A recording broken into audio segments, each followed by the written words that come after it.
Hey everyone! Today we're diving into the nail-biting final hours of the 2024 US presidential election. It's Trump versus Harris, and the race is tighter than ever. With both candidates neck and neck, every vote counts and they're pulling out all the stops. Trump is hammering on his economic policies and criticizing Harris's record, while Harris is pushing a message of unity and change.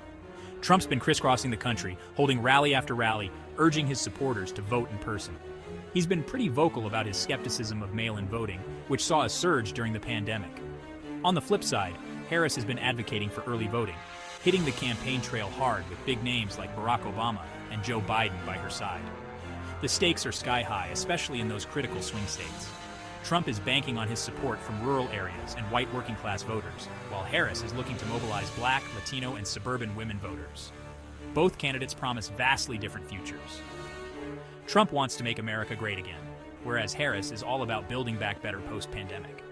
With millions of early and mail-in votes already cast, we might not know the winner for days or even weeks. The country is on edge, eagerly awaiting the results of this historic election.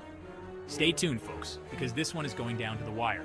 Thanks for watching, and don't forget to subscribe for more updates.